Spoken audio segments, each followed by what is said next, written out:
إن الحمد لله نحمده ونستعينه ونستغفره ونعوذ بالله من شرور أنفسنا ومن سيئات أعمالنا. من يهده الله فلا مضل له ومن يضلل فلا هادي له، وأشهد أن لا إله إلا الله وحده لا شريك له، وأشهد أن محمدا عبده ورسوله.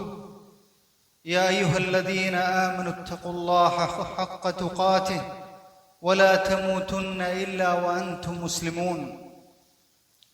يا أيها الناس اتقوا ربكم الذي خلقكم من نفس واحدة وخلق منها زوجها وبث منهما رجالا كثيرا ونساء، واتقوا الله الذي تساءلون به والأرحام إن الله كان عليكم رقيبا. يا أيها الذين آمنوا اتقوا الله وقولوا قولا سديدا يصلح لكم أعمالكم ويغفر لكم ذنوبكم، ومن يطع الله ورسوله فقد فاز فوزا عظيما. أما بعد، فإن أصدق الحديث كتاب الله، وخير الهدي هدي محمد صلى الله عليه وسلم، وشر الأمور محدثاتها، وكل محدثة بدعة، وكل بدعة ضلالة، وكل ضلالة في النار. പ്രിയമുള്ള സഹോദരി സഹോദരന്മാരെ, അല്ലാഹു സുബ്ഹാനഹു വ തആലയുടെ വിധിവിലക്കുകൾ സൂക്ഷിച്ചുകൊണ്ട് ജീവിക്കണമേ എന്ന് ആദ്യമായി വസിയ്യത്ത് ചെയ്യുകയാണ്. നമ്മൾ ഇന്ന് കാണുന്ന ബഹുഭൂരിപക്ഷം മതങ്ങൾ, ആ മതങ്ങളുടെ അടിസ്ഥാനം എന്ന് പറയുന്നത് മുൻ കഴിഞ്ഞു പോയിട്ടുള്ള അമ്പിയാക്കളുടെ പ്രബോധിത സമൂഹങ്ങളുടെ പിന്മുറക്കാരാണ്. പ്രത്യേകിച്ച് ജൂത ക്രിസ്ത്യാനികൾ. ഈസാ നബി അലൈഹിസ്സലാത്തു വസ്സലാമിന്റെയും അതിനു മുമ്പ് മൂസ അലൈഹിസ്സലാത്തു വസ്സലാമിന്റെയും അനുയായികളാണ് ജൂതന്മാരും ശേഷം ക്രിസ്ത്യാനികളും. എന്താണ് ഈ മതങ്ങളിൽ സംഭവിച്ചിട്ടുള്ളത്? അവരുടെ സമൂഹങ്ങളിലേക്ക് അമ്പിയാക്കൾ നിയോഗിക്കപ്പെട്ടു, മുർസലീങ്ങൾ നിയോഗിക്കപ്പെട്ടു ശരീഅത്തുമായിട്ട്. പക്ഷേ ആ സമൂഹങ്ങൾ എന്ത് ചെയ്തു? മാറ്റത്തിരുത്തലുകൾ വരുത്തി. ഒരുപാട് പുത്തൻ ആചാരങ്ങളും അനുഷ്ഠാനങ്ങളും വിശ്വാസങ്ങളും ദീനിൽ കടത്തിക്കൂട്ടി. പക്ഷെ ആ ഒരു കാലയളവിലുണ്ടായിരുന്ന പണ്ഡിതന്മാര്, അതുപോലെ തന്നെ പ്രബോധകന്മാര് ആ ബിദ്അത്തുകൾക്കെതിരിൽ ശക്തമായി നിലകൊണ്ടിട്ടുണ്ടായിരുന്നില്ല. അങ്ങനെ കാലക്രമേണ ആ ബിദ്അത്തുകൾ രൂപാന്തരം പ്രാപിച്ചുകൊണ്ട് വിവിധ കക്ഷികളായി തീർന്നു. പിന്നീട് അത് മതങ്ങളായി രൂപമാറ്റം വരികയാണ് ചെയ്തിട്ടുള്ളത്. അപ്പോ ഓരോ അമ്പിയാക്കൾക്കും നൽകപ്പെട്ടുള്ള ശരീഅത്തുകളിൽ ബിദ്അത്തുകൾ വന്നുകൊണ്ട് അത് വലുതായി പിന്നീട് മതങ്ങളായി രൂപാന്തരം പ്രാപിക്കുകയാണ് ചെയ്തിട്ടുള്ളത്. അതുകൊണ്ട് തന്നെ ബിദ്അത്തുകളുടെ ഗൗരവം എന്ന് പറയുന്നത് അത്യധികം ഗൗരവതരമായിട്ടുള്ള വിഷയമാണ്. അതുകൊണ്ട് തന്നെയാണ് നബി സല്ലല്ലാഹു അലൈഹി വസല്ലമ ബിദ്അത്തുകൾക്കെതിരിൽ ശക്തമായിട്ട് താക്കീത് ചെയ്യുകയും നിലകൊള്ളുകയും ചെയ്തിട്ടുള്ളത്. അത് ചെറിയ ബിദ്അത്തുകളാണെങ്കിലും വലിയ ബിദ്അത്തുകളാണെങ്കിലും അതില് യാതൊരു വേർതിരിവുകളും കൽപ്പിക്കാതെ എല്ലാ ബിദ്അത്തുകൾക്കെതിരിലും ശക്തമായി തന്നെ ആ നബി സല്ലല്ലാഹു അലൈഹി വസല്ലമയുടെ അനുയായികളായ നമ്മളും നിലകൊള്ളേണ്ടതുണ്ട്. ഇമാം ബർബഹാരി റഹ്മഹുല്ലാഹ് പറഞ്ഞു, വഹ്ദർ സിഗാറൽ മുഹ്ദസാതി മിനൽ ഉമൂർ, ചെറിയ ബിദ്അത്തുകളെ നിങ്ങൾ സൂക്ഷിക്കുക. കാരണം ഫഇന്ന സഗീറൽ ബിദ്അ യഊദു ഹത്താ യസീറ കബീറ, ചെറിയ ബിദ്അത്തുകളാണ് അതിങ്ങനെ കൂടി വന്ന് വലിയ ബിദ്അത്തുകളായി രൂപാന്തരം പ്രാപിക്കുന്നത്. അതുകൊണ്ട് തന്നെ ബിദ്അത്തുകളുടെ ഗൗരവം എന്ന് പറയുന്നത് ദീനിൽ തുരങ്കം വെക്കുകയാണ് ചെയ്യുന്നത്. വളരെ ആരും തിരിച്ചറിയാതെ മെല്ലെ മെല്ലെ നശിപ്പിക്കുന്ന ഒരു ക്യാൻസർ പോലെ ദീനിനെ പിടിപെടുന്ന ഒരു സംഗതിയാണ് ബിദ്അത്ത് എന്ന് പറയുന്നത്. അതുകൊണ്ട് തന്നെയാണ് നബി സല്ലല്ലാഹു അലൈഹി വസല്ലമയോട് ബനു ഇസ്രായേലികളോട് ചോദിക്കാൻ വേണ്ടി അല്ലാഹു കൽപ്പിച്ചിട്ടുള്ളത്, സൽ ബനി ഇസ്രായീല കം ആതൈനാഹും മിൻ ആയത്തിൻ ബയ്യിന, റസൂലെ, താങ്കൾ ബനു ഇസ്രായേലികളോട് ചോദിക്കുക, എത്ര അനുഗ്രഹങ്ങളാണ്, ദൃഷ്ടാന്തങ്ങളാണ് നിങ്ങൾക്ക് നൽകപ്പെട്ടിട്ടുള്ളത്. وَمَن يُبَدِّلْ نِعْمَةَ اللَّهِ مِن بَعْدِ مَا جَاءَتْهُ فَإِنَّ اللَّهَ شَدِيدُ الْعِقَابِ. അല്ലാഹു അനുഗ്രഹങ്ങൾ നൽകിയിട്ട് പിന്നീട് ആ അനുഗ്രഹങ്ങൾക്ക് മാറ്റത്തിരുത്തലുകൾ വരുത്തി കഴിഞ്ഞാൽ അള്ളാഹുവിന്റെ ശിക്ഷ അതിന് കഠിനമായിരിക്കും എന്നുള്ളതാണ് പറഞ്ഞിട്ടുള്ളത്. അള്ളാഹു നൽകിയിട്ടുള്ള നിഅമത്തുകളിൽ ഏറ്റവും പ്രധാനപ്പെട്ടത് ആ സമൂഹങ്ങൾക്ക് നൽകിയിട്ടുള്ള ശരീഅത്തുകളാണ്, മതപരമായിട്ടുള്ള നിർദ്ദേശങ്ങളാണ്. അതിൽ മാറ്റത്തിരുത്തലുകൾ വരുത്തുക എന്നുള്ളതാണ് അള്ളാഹുവിന്റെ ശിക്ഷകൾക്ക് ഏറ്റവും കാരണമായി തീരുന്നത്. അങ്ങനെ ബനു ഇസ്രായേലികൾ ആ ഒരു ശിക്ഷക്ക് പാത്രമായി തീർന്നു. അതുപോലെ തന്നെയാണ് മക്കയിലെ മുശ്രിക്കുകൾ. അവർ ഇബ്രാഹിം അലൈഹിസ്സലാത്തു വസ്സലാമയുടെയും ശേഷം ഇസ്മായിൽ അലൈഹിസ്സലാത്തു വസ്സലാമയുടെയും ശരീഅത്തിലാണ് ഉണ്ടായിരുന്നത്. കാലക്രമേണ പല മാറ്റങ്ങളും വന്നു. പല തരത്തിലുള്ള വിശ്വാസങ്ങൾ കടന്നുകൂടി, അനുഷ്ഠാനങ്ങൾ കടന്നുകൂടി. അങ്ങനൊരു വേറിട്ട മതമായി തീർന്നു. അള്ളാഹു അവരെ സംബന്ധിച്ച് നബി സല്ലല്ലാഹു അലൈഹി വസല്ലമയോട് ഉണർത്തുകയാണ്, അലം തറ ഇലല്ലദീന ബദ്ദലു നിഅമതല്ലാഹി കുഫ്റൻ വഅഹല്ലു ഖൗമഹും ദാറൽ ബവാർ. റസൂലേ, താങ്കൾ മുശ്രിക്കുകളിലേക്ക്, മക്കയിലെ മുശ്രിക്കുകളിലേക്ക് നോക്കുന്നില്ലേ? അവർ അള്ളാഹുവിന്റെ അനുഗ്രഹങ്ങളെ മാറ്റത്തിരുത്തലുകൾ വരുത്തുകയും എന്നിട്ട് അള്ളാഹുവിന്റെ ശിക്ഷകൾക്ക് അവർ പാത്രമാവുകയും ചെയ്തെന്ന് താങ്കൾ കാണുന്നില്ലേ എന്നുള്ളതാണ് ചോദിക്കുന്നത്. അപ്പോ ബിദ്അത്തുകൾ എന്ന് പറയുന്നത് ദീനിനെ നശിപ്പിക്കുന്ന കാര്യമാണ്. രണ്ടാമതായിട്ട് അള്ളാഹുവിന്റെ കോപത്തിന് ഏറ്റവും കാരണമായി തീരുന്ന കാര്യമാണ്. കാരണം ഏറ്റവും വലിയ നിഅമത്താണ് അള്ളാഹുവിന്റെ ദീൻ എന്ന് പറയുന്നത്, ശരീഅത്ത് എന്ന് പറയുന്നത്. അള്ളാഹു പറഞ്ഞു, അൽയൗമ അക്മൽതു ലക്കും ദീനക്കും വഅത്മംതു അലൈക്കും നിഅമതി വറദൈതു ലക്കുമുൽ ഇസ്ലാമ ദീന. ഈ ഒരു ആയത്തില് ഏറ്റവും വലിയ നിഅമത്തായിട്ട്, അനുഗ്രഹമായിട്ട് അള്ളാഹു എടുത്തു പറഞ്ഞിട്ടുള്ളത് ഈ ഒരു ദീനിന്റെ പൂർത്തീകരണമാണ്, ശരീഅത്തിന്റെ പൂർത്തീകരണമാണ്. അതുകൊണ്ട് തന്നെ ഈ ഒരു ഉമ്മത്തിന്റെ പ്രത്യേകത എന്ന് പറയുന്നത് മറ്റ് മുൻകഴിഞ്ഞു പോയ സമുദായങ്ങൾക്ക് വിപരീതമായിട്ട് ബിദ്അത്തുകൾ കടന്നുകൂടുമ്പോ, അതുപോലെ തന്നെ അനാചാരങ്ങൾക്ക് വ്യാപനമുണ്ടാകുമ്പോ അതിനെതിരെ ശബ്ദിക്കാൻ, അതിനെതിരെ പ്രതിരോധിക്കാൻ വേണ്ടിയിട്ട് ഈ ഉമ്മത്തിൽ ഒരു കക്ഷി നിലകൊള്ളുമെന്നുള്ള കാര്യം നബി സ്വല്ലല്ലാഹു അലൈഹി വസല്ലം പറഞ്ഞിട്ടുണ്ട്. ലാ തസാലു ത്വായിഫതു മിൻ ഉമ്മതി ളാഹിരീന അലൽ ഹഖ് ഹത്താ യഅതി അംറുല്ലാഹ്. ഖിയാമത്ത് നാൾ വരുന്നത് വരെ എന്റെ ഉമ്മത്തിൽ ഒരു വിഭാഗം ഹഖിന്റെ മേൽ അടിയുറച്ചു നിന്നുകൊണ്ട്, ഹഖിന്റെ മേൽ വിജയം വരിച്ചുകൊണ്ട് നിലനിൽക്കും എന്നുള്ളത് പറഞ്ഞിട്ടുണ്ട്. അതുകൊണ്ടാണ് ഈ ഒരു ദീൻ മാത്രം എന്ത് ചെയ്യുന്നത്, ഖിയാമത്ത് നാൾ വരെ നിലനിൽക്കുന്നത് എന്നുള്ളതാണ്. മാത്രമല്ല, ഈ ഒരു ബിദ്അത്തുകളുടെ വലിയൊരു അപകടം എന്ന് പറയുന്നത് ഒരു സമുദായത്തെ ഛിന്ന ഭിന്നമാക്കി തീർക്കും, പല കക്ഷികളായി, വിഭാഗങ്ങളാക്കി തീർക്കും എന്നുള്ളതാണ്.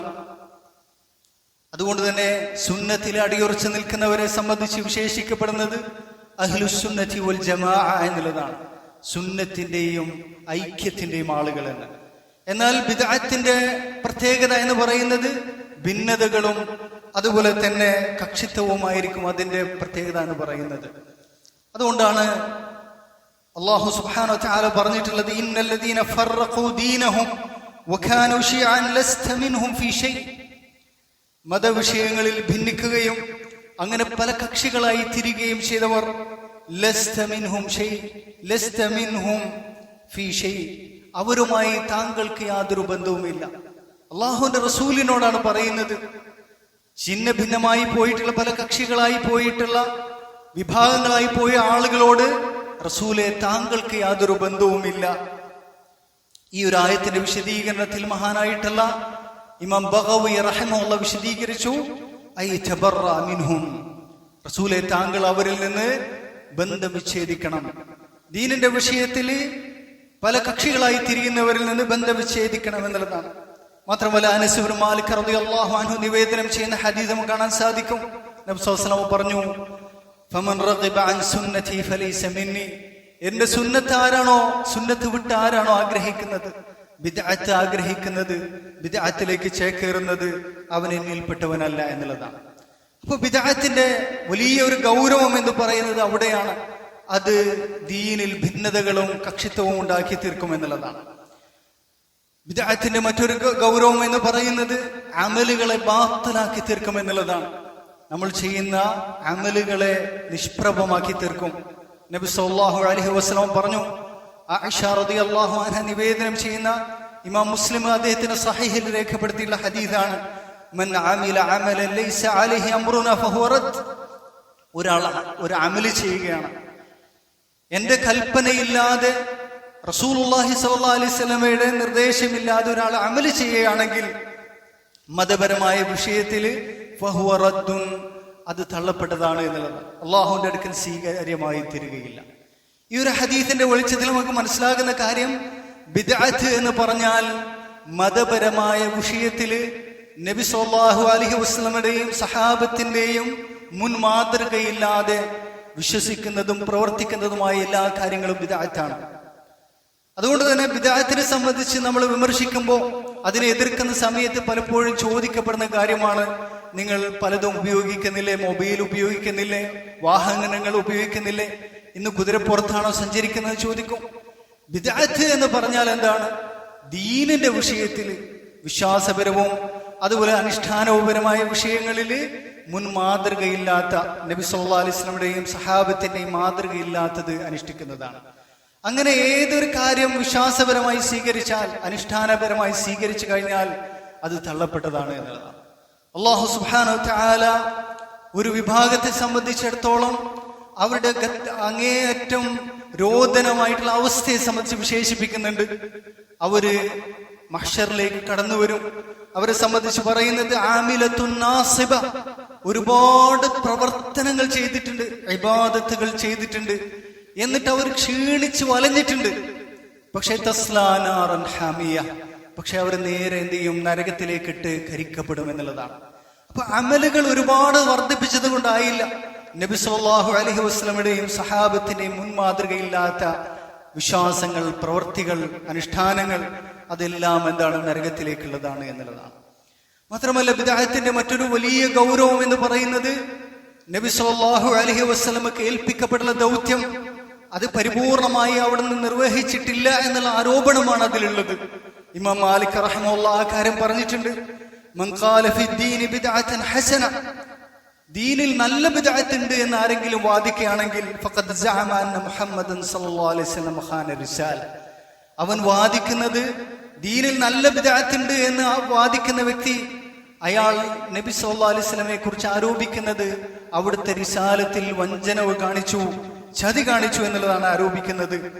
കാരണം അള്ളാഹു പറഞ്ഞിട്ടുള്ളത്, അൽയൗമ അക്മൽതു ലക്കും ദീനക്കും വഅത്മംതു അലൈക്കും നിഅമതി വറദീതു ലക്കുമുൽ ഇസ്ലാമ ദീന, ദീൻ പൂർത്തീകരിക്കപ്പെട്ടിട്ടുണ്ട്, നബി സല്ലല്ലാഹു അലൈഹി വസല്ലമ ഈ ഉമ്മത്തിന് പരിപൂർണമായി എത്തിച്ചു കൊടുത്തിട്ടുണ്ട് എന്ന് അള്ളാഹു സാക്ഷ്യപ്പെടുത്തിയതിനെ കളവാക്കുകയും റസൂലുള്ളാഹിനെ ആരോപിക്കുകയാണ് ചെയ്യുന്നത്. റസൂലുള്ളാഹി വഞ്ചന കാണിച്ചു എന്നത് ആരോപിക്കുകയാണ് ചെയ്യുന്നത്. فما لم يكن يومئذ دينا فلن يكون اليوم دينا, അന്ന് ദീനല്ലാത്ത ഒരു കാര്യവും ഇന്നൊരിക്കലും ദീനാവുകയില്ല. റസൂലും സഹാബത്തും വിശ്വസിച്ചിട്ടില്ലാത്ത, അനുഷ്ഠിച്ചിട്ടില്ലാത്ത ഒരു കാര്യം ദീനായി നമുക്ക് കാണാൻ സാധിക്കില്ല. അതെല്ലാം ബിദ്അത്തുകളാണ് എന്നുള്ളതാണ്. മാത്രമല്ല, ബിദ്അത്തിന്റെ മറ്റൊരു വലിയ അപകടം എന്ന് പറയുന്നത് ജനങ്ങളിൽ തെറ്റിദ്ധാരണകൾ ഉണ്ടാക്കും, ആശയക്കുഴപ്പങ്ങൾ ഉണ്ടാക്കും. പ്രത്യേകിച്ച് സാധാരണക്കാര് കുറെ കാലം കഴിയുമ്പോൾ അവർ വിചാരിക്കും ഇതാണ് ദീനെന്ന് അവർ തെറ്റിദ്ധരിക്കും. എന്നിട്ട് അതിനു വേണ്ടിയിട്ട് അവർ പ്രയത്നിക്കുകയും അവരുടെ സമ്പത്ത് ചെലവഴിക്കുകയും അവർ അതിനു വേണ്ടിയിട്ട് പണിയെടുക്കുകയും ചെയ്ത് നമുക്ക് കാണാൻ സാധിക്കും. അല്ലാഹു സുബ്ഹാനഹു വ തആല പറഞ്ഞു, ഖുൽ ഹൽ നുനബ്ബിഉകും ബിൽ അഖ്സരീന അമാല, അമലുകൾ നഷ്ടക്കാരായി പോയ ആളുകളെ സംബന്ധിച്ച് ഞാൻ നിനക്ക് അറിയിച്ചു തരട്ടെ. അല്ലദീന ളല്ല സഅയ്ഹും ഫിൽ ഹയാത്തി ദുനിയ വഹും യഹ്സബൂന അന്നഹും യുഹ്സിനൂന സ്വൻആ, അങ്ങനെയുള്ള ആളുകള് ദുനിയാവിൽ ഒരുപാട് പ്രവർത്തനങ്ങൾ ചെയ്തിട്ടുണ്ട്, ദീനായി അവര് അമല് ചെയ്തിട്ടുണ്ട്. പക്ഷെ ആ അമലുകളെല്ലാം നല്ലതാണെന്ന് കരുതിക്കൊണ്ടാണ് ചെയ്തിട്ടുള്ളത്. പക്ഷെ അതെല്ലാം എന്തായി തീർന്നു? ബാത്തിലായി പോയി. കാരണം അതെല്ലാം ബിദ്അത്തായി തീർന്നു എന്നുള്ളതാണ്. അതുപോലെ തന്നെ മറ്റൊരു വലിയ ഗൗരവം എന്ന് പറയുന്നത്, ബിദ്അത്ത് കാരണമായിട്ട് മഹ്ശറിൽ വെച്ചുകൊണ്ട് അള്ളാഹുവിന്റെ റസൂലിന്റെ ഹൗദിൽ നിന്ന് അവിടുന്ന് പാനീയം കുടിക്കാനുള്ള വലിയ തൗഫീഖാണ് നഷ്ടപ്പെടുന്നത്. മഹ്ശറിനെ സംബന്ധിച്ചിടത്തോളം അവിടെ നിൽക്കേണ്ടി വരുന്ന കാലയളവ് എത്രയാണ്? 50,000 വർഷമാണ് മഹ്ശറിന്റെ കാലയളവ് എന്ന് പറയുന്നത്. അത്രയേറെ കാലയളവ് കുടിക്കാതെ സൂര്യൻ അടുത്ത് നിൽക്കുന്ന അവസ്ഥയിൽ വളരെ ഭീകരമായ വർഷങ്ങൾ അവിടെ കാലാകാലമായിട്ട് ചെലവഴിക്കുകയാണ്. എന്നിട്ട് അത് കഴിഞ്ഞിട്ട് പിന്നീട് മുഅ്മിനീങ്ങൾക്ക് റസൂലുള്ളാഹി സ്വല്ലല്ലാഹു അലൈഹി വസല്ലമയുടെ ഹൗദിൽ നിന്ന് കുടിക്കാനുള്ള തൗഫീഖ് ഉണ്ട്. പക്ഷേ അവിടെ ബിദ്അത്ത് ചെയ്ത ആളുകൾ, ബിദ്അത്ത് വിശ്വാസപരമായ ബിദ്അത്താകട്ടെ അനുഷ്ഠാനപരമായിട്ടുള്ള ബിദ്അത്താകട്ടെ, അത് ജീവിതത്തിൽ സംഭവിച്ചു പോയ ആളുകൾ അവിടത്തേക്ക് വരുന്ന സമയത്ത് നബി സല്ലല്ലാഹു അലൈഹി വസല്ലം അവരോട് പറയും, സുഹ്ഖൻ സുഹ്ഖൻ ലിമൻ ഗയ്യറ വബദ്ദൽ. മാറ്റത്തിരുത്തലുകൾ വരുത്തുകയും ബിദ്അത്തുകൾ ചെയ്യുകയും ചെയ്തവർ അകന്നു പോവുക, അവർക്ക് അവിടെ എന്തില്ല, ഈ ഹൗദുൽ കൗസറിൽ നിന്ന് കുടിക്കാനുള്ള തൗഫീഖ് ഇല്ല എന്ന് പറയപ്പെടുമെന്നുള്ളതാണ്. മാത്രമല്ല മറ്റൊരു വലിയ ഗൗരവം എന്ന് പറയുന്നത് ബിദ്അത്തിന്റെ ആളുകളെ സംബന്ധിച്ചിടത്തോളം അവരുടെ തൗബ അല്ലാഹു സ്വീകരിക്കുകയില്ല എന്നുള്ളതാണ്. അനസ് ബിൻ മാലിക് റളിയല്ലാഹു അൻഹു നിവേദനം ചെയ്യുന്ന ഹദീസ് ഇമാം തബറാനി അദ്ദേഹത്തിന്റെ മുഅജ്ജമിൽ രേഖപ്പെടുത്തി, ഇന്നല്ലാഹ ഹജബ തൗബത അൻ കുല്ലി സാഹിബി ബിദ്അ ഹത്താ യദഅ ബിദ്അതഹ. എല്ലാ ബിദ്അത്തുകാരിൽ നിന്നും അല്ലാഹു തൗബ തടഞ്ഞിട്ടുണ്ട്. അവരവരുടെ ബിദ്അത്തുകൾ ഉപേക്ഷിക്കുന്നവരെ അവരിൽ നിന്ന് തൗബ സ്വീകരിക്കപ്പെടുകയില്ല എന്നുള്ളത്. ഇതിനെ വിശദീകരിച്ചുകൊണ്ട് മഹാനായിട്ടുള്ള ഇമാം അഹ്മദ് ബിൻ ഹംബൽ റഹിമഹുല്ലാഹ് പറഞ്ഞു, ലാ യുവഫഖു ലഹാ, തൗബക്ക് അവർക്ക് തൗഫീഖ് ലഭിക്കപ്പെടുകയില്ല. കാരണം എന്താണ്? ബിദ്അത്തുകാരെ ബിദ്അത്ത് അനുഷ്ഠിക്കുന്നത്, അതിനുവേണ്ടി പ്രയത്നിക്കുന്നത് അത് നല്ലതാണെന്ന് കരുതിക്കൊണ്ടാണ്. അത് മറ്റ് തിന്മകൾ ചെയ്യുന്നവരെ പോലെയല്ല. അവർക്ക് മനസാക്ഷി കുത്തുണ്ടാകും, വിഷമമുണ്ടാകും. പക്ഷെ ബിദ്അത്തുകാരത് അനുഷ്ഠിക്കുമ്പോൾ അതെന്താണ്? നല്ലതാണെന്ന് കരുതിക്കൊണ്ടായിരിക്കും. അതുകൊണ്ട് തന്നെ നമ്മുടെ മേലുള്ള ഏറ്റവും വലിയ ബാധ്യത എന്ന് പറയുന്നത് ബിദ്അത്തുകൾക്കെതിരെ പ്രതിരോധം സൃഷ്ടിക്കുക, അതിനെ ചെറുത്തു തോൽപ്പിക്കുക, അതിനെതിരെ ബോധവൽക്കരിക്കുക എന്നുള്ളതാണ്. നബി സല്ലല്ലാഹു അലൈഹി വസല്ലമ അവിടുത്തെ എല്ലാ പ്രഭാഷണങ്ങളിലും, അത് ജുമുഅ ഖുതുബകളാകട്ടെ മറ്റേത് പ്രധാനപ്പെട്ട ഏതൊരു സംസാരങ്ങളിലാകട്ടെ, ബിദ്അത്തിനെതിരെ താക്കീത് ചെയ്യാതെ അവിടുന്ന് ഒരു പ്രഭാഷണം നടത്തിയിട്ടുണ്ടായിരുന്നില്ല എന്നുള്ളതാണ്. അത് ഇമാം സഹാബിയായിട്ടുള്ള ജാബിർ ബിൻ അബ്ദുല്ലാഹ് റളിയല്ലാഹു അൻഹു നിവേദനം ചെയ്യുന്ന ഹദീസിൽ കാണാൻ സാധിക്കും. റസൂലുള്ളാഹി സ്വല്ലല്ലാഹു അലൈഹി വസല്ലം ഖുതുബ നിർവഹിക്കുന്ന സമയത്ത് ഇദാ ഖതബ അഹ്മറത് ഐനാഹ്, അവിടുത്തെ കണ്ണുകൾ ചുമക്കാറുണ്ടായിരുന്നു. വഅലാ സൗതു, ശബ്ദങ്ങൾ ഉയരാറുണ്ടായിരുന്നു. വസ്തദ്ദ ഗളബു, അവിടുത്തെ കോപം ശക്തമായി തീരും. ഹത്താ കഅന്നഹു മുൻദിറു ജയ്ഷ്, അത് കണ്ടാൽ ആർക്കും തോന്നിപ്പോകും ഒരു സൈന്യത്തിന് താക്കീത് ചെയ്യുന്ന വ്യക്തിയാണെന്ന്, സൈന്യത്തലവനാണെന്ന് തോന്നിപ്പോകും. അങ്ങനെയായിരുന്നു അവിടുത്തെ ഖുതുബകൾ എന്നുള്ളതാണ് ജാബിർ റളിയല്ലാഹു അൻഹു പറയുന്നത്. എന്നിട്ട് അവിടുത്തെ ഖുതുബയിൽ എപ്പോഴും പറയാറുണ്ടായിരുന്ന കാര്യം എന്താണ്? അമ്മാ ബഅദു ഫഇന്ന ഖൈറൽ ഹദീസ് കിതാബുല്ലാഹ് വഖൈറൽ ഹദി ഹദി മുഹമ്മദിൻ സല്ലല്ലാഹു അലൈഹി വസല്ലം വശർറൽ ഉമൂരി മുഹ്ദസാതുഹാ, മതപരമായ വിഷയങ്ങളിൽ ഏറ്റവും മോശമായിട്ടുള്ളത് പുത്തൻ ആചാരങ്ങളും അനുഷ്ഠാനങ്ങളും വിശ്വാസങ്ങളുമാണ്. വകുല്ലു ബിദ്അത്തിൻ ളലാല, എല്ലാ ബിദ്അത്തുകളും വഴികേടുകളാണ് എന്നുള്ളതാണ്. അപ്പൊ ബിദ്അത്തുകൾക്കിടയിൽ ഒരു വേർതിരിവുകളുമില്ല, ചെറുതും വലുതും എന്നുള്ള വേർതിരിവില്ല. വിശ്വാസപരമായത് അനുഷ്ഠാനപരമായത് എന്നുള്ള വേർതിരിവുകളില്ല. അതുപോലെ തന്നെ നല്ല ബിദ്അത്ത് ചീത്ത ബിദ്അത്ത് എന്നുള്ള വേർതിരിവില്ല. എല്ലാ ബിദ്അത്തുകളും വഴികേടുകളാണ് എന്നുള്ളതാണ് നബി സല്ലല്ലാഹു അലൈഹി വസല്ലം പഠിപ്പിക്കുന്നത്. വകുല്ലു ബിദ്അത്തിൻ ളലാല, എല്ലാ ബിദ്അത്തുകളും വഴികേടുകളാണ്. അപ്പോൾ ഈ റസൂലുള്ളാഹി സ്വല്ലല്ലാഹു അലൈഹി വസല്ലമയുടെ മാതൃകയാണ് നമ്മൾ ഓരോരുത്തരും സ്വീകരിക്കേണ്ടത്. ബിദ്അത്തിനെതിരെ സമൂഹത്തെ ബോധവൽക്കരിപ്പിക്കുക. അത് നമ്മുടെ സ്വന്തം കുടുംബത്തിൽ, അതുപോലെ തന്നെ നമ്മുടെ സമൂഹത്തിൽ, നമ്മളെ സുഹൃത്ത് വലയങ്ങളിലൊക്കെ തന്നെ നമ്മൾ അതുമായി ബന്ധപ്പെട്ട വിഷയങ്ങൾ ചർച്ച ചെയ്യുകയും ആളുകൾക്ക് മനസ്സിലാക്കി കൊടുക്കുകയും ചെയ്യേണ്ടതുണ്ട്. അല്ലാഹു സുബ്ഹാനഹു വ തആല പറഞ്ഞു, വല്ലദീന യുമസ്സികൂന ബിൽ കിതാബി വഅഖാമുസ് സ്വലാത ഇന്നാ ലാ നുദിഉ അജ്റൽ മുസ്ലിഹീൻ. പരിശുദ്ധ ഖുർആൻ മുറുകെ പിടിക്കുന്നവർ, അത് മുറുകെ പിടിക്കുന്നതിന് വേണ്ടി ജനങ്ങളെ പ്രോത്സാഹിപ്പിക്കുകയും ചെയ്യുന്നവർ, അതുപോലെ തന്നെ നിസ്കാരം കൃത്യമായി നിർവഹിക്കുന്നവർ, അങ്ങനെ ഇസ്ലാഹ് നടത്തുന്നവർ, സമൂഹത്തില് നന്മയുണ്ടാക്കുന്നവർ, ഇന്നാ ലാ നുദിഉ അജ്റൽ മുസ്ലിഹീൻ, അങ്ങനെ ഇസ്ലാഹ് നടത്തുന്നവരുടെ അവരുടെ പ്രതിഫലം നാം ഒരിക്കലും പാഴാക്കുകയില്ല എന്നുള്ളതാണ്. ഈ ഒരു ആയത്തിന്റെ വിശദീകരണത്തിൽ പറയുന്നത് അവർക്ക് കണക്കില്ലാത്ത പ്രതിഫലമായിരിക്കും എന്നുള്ളതാണ് മുഫസ്സിരീങ്ങൾ ഈ ഒരു ആയത്തിന്റെ വിശദീകരണത്തിൽ പറഞ്ഞിട്ടുള്ളത്. അപ്പോ സമൂഹത്തിൽ എന്ത് ചെയ്യുക? ഇസ്ലാഹ് നടത്തുക. അവിടെ ഉണ്ടായിട്ടുള്ള ഈ മതപരമായ വിഷയങ്ങളിലെ പാകപ്പിഴവുകൾ, അതുപോലെ ബിദ്അത്തുകൾ, അതൊക്കെ തുടച്ചു നീക്കുന്നതിന് വേണ്ടി പരിശ്രമിക്കുക എന്നുള്ളത് നമ്മുടെ ഓരോരുത്തരുടെയും ബാധ്യതയാണ്. നബി സല്ലല്ലാഹു അലൈഹി വസല്ലം പുകഴ്ത്തി പറഞ്ഞ ഒരു വിഭാഗമുണ്ട്, അപരിചിതരായവർ. അവസാന കാലയളവിൽ ഒരു വിഭാഗം ആളുകൾ അപരിചിതരായിരിക്കും എന്നുള്ള കാര്യം പറഞ്ഞു. അവർക്കുള്ള പ്രതിഫലമായിട്ട് പറഞ്ഞിട്ടുള്ളത് എന്താണ്? സഹാബത്തിന്റെ 50 ആളുകൾ ചെയ്യുന്ന പ്രതിഫലം, അമലിന്റെ പ്രതിഫലം ഉണ്ടാകുമെന്നുള്ളതാണ്. അവരെ സംബന്ധിച്ച് വിശേഷണമായിട്ട് ഇമാം അഹ്മദ് നിവേദനം ചെയ്ത ഹദീസ് നമുക്ക് കാണാൻ സാധിക്കും. സഅദ് ഇബ്നു അബി വഖാസ് റളിയല്ലാഹു അൻഹു നിവേദനം ചെയ്തതായിട്ട് റസൂലുള്ളാഹി സ്വല്ലല്ലാഹു അലൈഹി വസല്ലം പറഞ്ഞു, അല്ലദീന യുസ്ലഹൂന ഇദാ ഫസദന്നാസ്. ജനങ്ങൾ അധാർമികതയിലേക്ക് പോയി കഴിഞ്ഞാൽ, ബിദ്അത്തുകളിലേക്ക് ചേക്കേറി കഴിഞ്ഞാൽ ജനങ്ങളെ തിരുത്തുന്നവരായിരിക്കും അങ്ങനെയുള്ളവർ, ഖുറബാക്കൾ, അവരുടെ അപരിചിതരായ ആളുകൾ എന്നുള്ളതാണ് നബി സല്ലല്ലാഹു അലൈഹി വസല്ലം പറഞ്ഞിട്ടുള്ളത്. അപ്പോ ഇത് നമ്മൾ ചെയ്യേണ്ട ഒരു കാര്യമാണ്. അവരാണ് യഥാർത്ഥ നബി സല്ലല്ലാഹു അലൈഹി വസല്ലമയുടെ അനന്തരാവകാശികൾ എന്ന് പറയുന്നത്.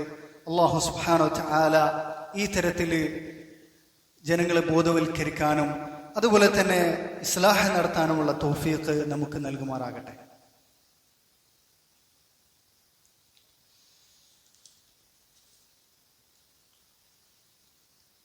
അൽഹംദുലില്ലാഹ് വസ്സലാത്തു വസ്സലാമു അലാ റസൂലില്ലാഹ് വഅശ്ഹദു അൻ ലാ ഇലാഹ ഇല്ലല്ലാഹു വഹ്ദഹു ലാ ശരീക ലഹ് വഅശ്ഹദു അന്ന മുഹമ്മദൻ അബ്ദുഹു വറസൂലുഹു സല്ലല്ലാഹു അലൈഹി വഅലാ ആലിഹി വഅസ്ഹാബിഹി വസല്ലമ തസ്ലീമൻ കസീറ. അമ്മാ ബഅദ്.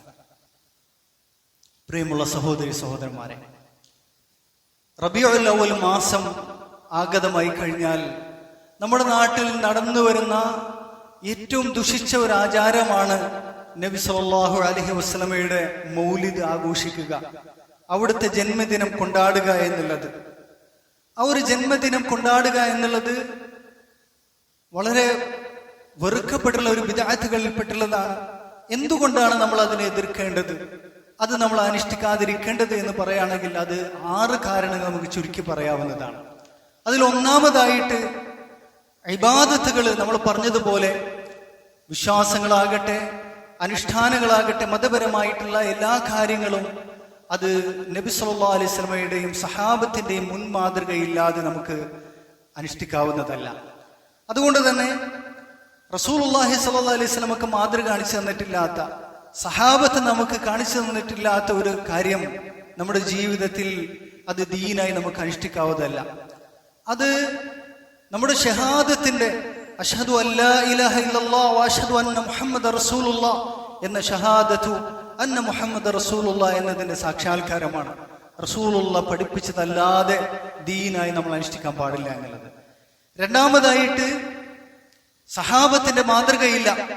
കാരണം നബിയെ ഏറ്റവും കൂടുതൽ സ്നേഹിച്ചിട്ടുള്ളത്, നബിക്ക് വേണ്ടിയിട്ട് നബിയുടെ പൊരുത്തത്തിൽ ജീവിച്ചിട്ടുള്ളത്, നബി സല്ലല്ലാഹു അലൈഹി വസല്ലമക്ക് വേണ്ടിയിട്ട് അവരുടെ ജീവിതങ്ങൾ ഒഴിഞ്ഞു വെച്ചവരായിരുന്നു സഹാബത്ത്. അവരൊരിക്കലും എന്ത് ചെയ്തിട്ടില്ല, ആ ഒരു ദിവസം റസൂലുള്ളാഹി സ്വല്ലല്ലാഹു അലൈഹി വസല്ലം ജനിച്ച ഒരു ദിവസത്തിന് എന്തെങ്കിലും പ്രത്യേകത കൽപ്പിക്കുകയോ അന്ന് മധുരം വിതരണം ചെയ്യുകയോ അല്ലെങ്കിൽ റസൂലുള്ളാഹി സ്വല്ലല്ലാഹു അലൈഹി വസല്ലമയുടെ അവിടുത്തെ മദ്ഹുകൾ പാരായണം ചെയ്യുകയോ അല്ലെങ്കിൽ അവർ ഒരുമിച്ച് കൂടുകയോ പരസ്പരം ഈ തരത്തിൽ വിഷ് ചെയ്യുകയോ ഒന്നും ചെയ്ത് നമുക്ക് ഒരു മാതൃകയും കാണാൻ സാധിക്കുകയില്ല. അപ്പോ റസൂലിന്റെയും സഹാബത്തിന്റെയും മാതൃകയില്ലാത്തൊരു കാര്യം എങ്ങനെയാണ് നമുക്ക് അനുഷ്ഠിക്കാൻ സാധിക്കുന്നത്? മൂന്നാമതായിട്ട് ഇത് ആദ്യമായിട്ട് ആചരിച്ചു പോന്നിട്ടുള്ളത് ആരാണ്?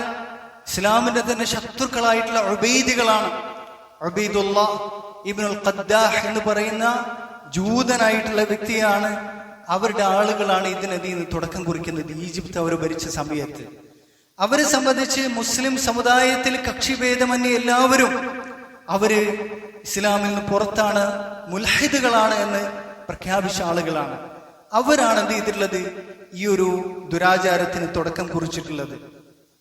അതുകൊണ്ട് തന്നെ അവരെ ഏതടിസ്ഥാനത്തിലാണ് നമുക്ക് പിന്തുടരാൻ സാധിക്കുന്നത്? നമ്മുടെ നാട്ടിലെ ഈ തരത്തിലുള്ള ഇത് ബിദ്അത്തിന്റെ മൗലിദിന്റെ വിഷയത്തിൽ മാത്രമല്ല, മറ്റു പല വിഷയങ്ങളിലും നമ്മുടെ നാട്ടിലുള്ള ബഹുഭൂരിപക്ഷം വരുന്ന മുസ്ലിം സമുദായം പിന്തുടരുന്നത് ഈ തരത്തിലുള്ള ഉബൈദികളെയും അതുപോലെ ഷിയകളെയും മറ്റ് ഇസ്ലാമിന് പുറത്തുള്ള ജൂത ക്രിസ്ത്യാനികളുടെയും മാതൃകയാണ് നമുക്ക് പരിശോധിച്ചൊക്കെ കാണാൻ സാധിക്കും. അതുപോലെ തന്നെ നാലാമത്തെ വിഷയം എന്ന് പറയുന്നത് നബിദിനം ആഘോഷിക്കപ്പെടുന്നത്, നമ്മുടെ നാട്ടിൽ ആഘോഷിക്കപ്പെടുന്നത് ഏത് രൂപത്തിലാണ്? അള്ളാഹുവിന്റെ റസൂലിനോട് മക്കാമിനോട് യോജിക്കുന്ന രൂപത്തിലുള്ള ആഘോഷങ്ങളാണോ നടക്കുന്നത്? മറിച്ച് ആഭാസങ്ങളാണ് നമ്മൾ കാണുന്നത്. പരിഹാസ്യമായിട്ടുള്ള രൂപത്തിൽ റസൂലുള്ളാഹിനെ വരെ മറ്റ് ഇതര മതസ്ഥരായിട്ടുള്ള ആളുകൾ അവഹേളിക്കുന്നിടത്തേക്ക്, വെറുക്കുന്നിടത്തേക്ക് എത്തിക്കുന്ന രൂപത്തിലുള്ള ആഘോഷങ്ങളാണ് നമ്മുടെ നാട്ടിൽ കാണുന്നത് അല്ലെ. ഒരുപാട് തരത്തിലുള്ള അന്യ സ്ത്രീ പുരുഷ ഇടകലരുകൾ, അതുപോലെ തന്നെ സംഗീതോപകരണങ്ങൾ ഉപയോഗിക്കല്, അതുപോലെ തന്നെ ഡാൻസും അതുപോലെ പാട്ടുകളും, ഇങ്ങനെ തരത്തിൽ ഇസ്ലാം പഠിപ്പിച്ചിട്ടില്ലാത്ത, ഇസ്ലാം വിലക്കിയിട്ടുള്ള പല കാര്യങ്ങളാണ് അനുഷ്ഠിക്കുന്നത്. എത്രത്തോളം അത് ആ ആഘോഷങ്ങൾ ഷിർക്കിന്റെ അതിർവരമ്പുകൾ ലംഘിക്കുന്നതായിട്ട് നമുക്ക് കാണാൻ സാധിക്കും. ഷിർക്കിലേക്ക് വരെ എത്തിച്ചേരുന്ന തരത്തിലുള്ള മദ്ഹകൾ പാരായണം ചെയ്യുന്നതായി നമുക്ക് കാണാൻ സാധിക്കും. മാത്രമല്ല, അഞ്ചാമത്തെ വിഷയം എന്ന് പറയുന്നത് നമ്മുടെ നാട്ടിൽ ആഘോഷിക്കപ്പെടുന്നത് റസൂലുള്ളാഹി സ്വല്ലല്ലാഹു അലൈഹി വസല്ലമ മരണപ്പെട്ടിട്ടുള്ള ദിവസമാണ് ആഘോഷിക്കപ്പെടുന്നത്. റബീഉൽ അവ്വൽ 12 എന്നുള്ളത് റസൂലുള്ളാഹി സ്വല്ലല്ലാഹു അലൈഹി വസല്ലം വഫാത്തായിട്ടുള്ള ദിവസമാണെന്നുള്ള കാര്യത്തിൽ ഇജ്മാ ഉള്ള ഐക്യകണ്ഠേന പണ്ഡിതന്മാരെല്ലാവരും രേഖപ്പെടുത്തിയിട്ടുള്ള വിഷയമാണ്, സംശയമില്ലാത്ത വിഷയമാണ്. ആ റസൂലുള്ളാഹി സ്വല്ലല്ലാഹു അലൈഹി വസല്ലം മരണപ്പെട്ട ദിവസത്തിലാണ് എന്ത് ചെയ്യുന്നത്, ആഘോഷിക്കുന്നത്. റസൂലുള്ളാഹി ജനിച്ച ദിവസം ഏതാണെന്നുള്ള കാര്യത്തിൽ ഒരുപാട് അഭിപ്രായ വ്യത്യാസങ്ങളുണ്ട്. അതിനൊരു കൃത്യമായ ഒരു പ്രമാണം ഒന്നും തന്നെ വന്നിട്ടില്ല. എന്തെങ്കിലും ഒന്ന് സ്ഥിരപ്പെടുകയാണെങ്കിൽ സഹാബത്തിന്റെ താബിഈങ്ങളിൽ നിന്നാണ് സ്ഥിരപ്പെട്ടുള്ളത് എന്ത്, റബീഉൽ അവ്വൽ 8 എന്നുള്ളത്. അപ്പൊ ഏത് ദിവസമാണെന്നുള്ള കാര്യത്തിൽ അഭിപ്രായ വ്യത്യാസമുണ്ട്. പക്ഷെ റസൂലുള്ളാഹി മരിച്ച ദിവസം റബീഉൽ അവ്വൽ 12 കാര്യത്തിൽ സംശയമില്ല. അപ്പൊ മരണപ്പെട്ട ദിവസം ഈ തരത്തിൽ പാട്ടും ഡാൻസുമായിട്ട് ആഘോഷിക്കാൻ റസൂലുള്ളാഹിനെ ഇഷ്ടപ്പെടുന്ന, ആദരിക്കുന്ന ആർക്കാണ് സാധിക്കുക? ആറാമത്തെ വിഷയം എന്ന് പറയുന്നത് ഈ തരത്തിൽ നബിദിനാഘോഷത്തിൽ നിന്ന് നമ്മളെ അകറ്റി നിർത്തുന്ന കാര്യം റസൂലുള്ളാഹിനോടുള്ള സ്നേഹമാണ്. കാരണം റസൂലുള്ളാഹിനോടുള്ള സ്നേഹം എങ്ങനെയായിരിക്കണം? റസൂലുള്ളാഹി നമുക്ക് നൽകിയിട്ടുള്ള പഠിപ്പിച്ചുള്ള അധ്യാപനങ്ങൾ ജീവിതത്തിൽ പകർത്തിക്കൊണ്ടാണ് സഹാബത്ത് അങ്ങനെയാണ് എന്ത് ചെയ്തിട്ടുള്ളത്, റസൂലുള്ളാഹിനോടുള്ള സ്നേഹം വെച്ച് പുലർത്തിയിട്ടുള്ളത്. ഖുൽ ഇൻ കുൻതും തുഹിബ്ബൂനല്ലാഹ ഫത്തബിഊനി യുഹ്ബിബുകുമുല്ലാഹ്. നിങ്ങൾ അല്ലാഹുവിനെ ഇഷ്ടപ്പെടുന്നുണ്ടെങ്കിൽ എന്നെ നിങ്ങൾ പിന്തുടരുക, എങ്കിൽ അല്ലാഹു നിങ്ങളെ ഇഷ്ടപ്പെടും. അപ്പൊ അല്ലാഹുവിനെയും റസൂലിനെയും ഇഷ്ടപ്പെടാനുള്ള മാർഗം എന്ന് പറയുന്നത്, അവരുടെ പ്രിയം പിടിച്ചു പറ്റാനുള്ള മാർഗം എന്ന് പറയുന്നത് അവരെ പരിപൂർണമായി എന്ത് ചെയ്യുക, റസൂലുള്ളാഹിനെ പരിപൂർണമായി നമ്മുടെ ജീവിതത്തിൽ പകർത്തുക എന്നുള്ളതാണ്. അപ്പൊ റസൂലുള്ളാഹിനുള്ള സ്നേഹം മാത്രമാണ് എന്ത് ചെയ്യുന്നത്, നമ്മൾ അതിൽ നിന്ന് അകറ്റി നിർത്തുന്നത്. അതുകൊണ്ട് ബിദ്അത്തിന്റെ ഗൗരവം എന്ന് പറയുന്നത് വളരെ ഗൗരവതരമാണ്. അത് നമ്മൾ ഗൗരവത്തിൽ തന്നെ എടുക്കേണ്ടതുണ്ട്. അല്ലാഹു സുബ്ഹാനഹു വ തആല പറഞ്ഞിട്ടുണ്ട്, ثم جعلناك على شريعة من الأمر فاتبعها ولا تتبع أهواء الذين لا يعلمون. അല്ലാഹു സുബ്ഹാനഹു വ തആല റസൂലുള്ളാഹി നമ്മെ വിട്ടേച്ചു പോയിട്ടുള്ളത് വളരെ സുവ്യക്തമായിട്ടുള്ള ഒരു പാതയിലാണ്, ഈ ഒരു വളരെ വ്യക്തമായ ഒരു ദീനിലാണ് വിട്ടേച്ചു പോയിട്ടുള്ളത്. അതിനെയാണ്, ആ ഒരു ശരീഅത്തിനെയാണ് നമ്മൾ പിന്തുടരേണ്ടത്. അല്ലാതെ അറിവില്ലാത്ത സമൂഹങ്ങളെ അല്ല, ബിദ്അത്തുകാരെ അല്ല നമ്മൾ പിന്തുടരേണ്ടത് എന്നുള്ളതാണ് അള്ളാഹു ഈ ഒരു ആയത്ത് നമ്മൾ പഠിപ്പിക്കുന്നത്. അതുകൊണ്ട് തന്നെ വളരെ ഗൗരവത്തിലെടുക്കുക. ഫല്യഹ്ദരിൽ ലദീന യുഖാലിഫൂന അൻ അംരിഹി അൻ തുസീബഹും ഫിത്ന ഔ യുസീബഹും അദാബുൻ അലീം. അള്ളാഹുവിന്റെ റസൂലിന്റെ കൽപ്പനകൾ വലിച്ചെറിയുന്നവർ, അവിടുത്തെ ശരീഅത്തുകൾ വലിച്ചെറിയുന്നവർ, ബിദ്അത്തിലേക്ക് ചേക്കേറുന്നവർ, അവർക്ക് എന്ത് ചെയ്യും, അള്ളാഹുവിന്റെ ഭാഗത്തു നിന്നുള്ള വലിയ പരീക്ഷണങ്ങളും ശിക്ഷ കൊണ്ടും എന്ത് ചെയ്തിട്ടുണ്ട്, അള്ളാഹു താക്കീത് ചെയ്തിട്ടുണ്ട്. അത് നമ്മൾ തിരിച്ചറിയേണ്ടതുണ്ട്. അതുകൊണ്ട് തന്നെ അല്ലാഹു സുബ്ഹാനഹു വ തആല എല്ലാ തരത്തിലുള്ള ബിദ്അത്തുകളിൽ നിന്നും അകന്നു നിൽക്കാനും, അതുപോലെ തന്നെ നമ്മുടെ സ്വന്തം കുടുംബക്കാരെയും അതുപോലെ സമൂഹത്തെയും അകറ്റി നിർത്താനുമുള്ള, അതിനുവേണ്ടി പരിശ്രമിക്കാനുമുള്ള തൗഫീഖ് നമുക്ക് നൽകുക, അനുഗ്രഹിക്കുമാറാകട്ടെ. اللهم اغفر للمؤمنين والمؤمنات والمسلمين والمسلمات الأحياء منهم والأموات إنك مجيب الدعوات وقاضي الحاجات. اللهم ربنا آتنا في الدنيا حسنة وفي الآخرة حسنة وقنا عذاب النار. وصلى الله وسلم على نبينا محمد والحمد لله رب العالمين.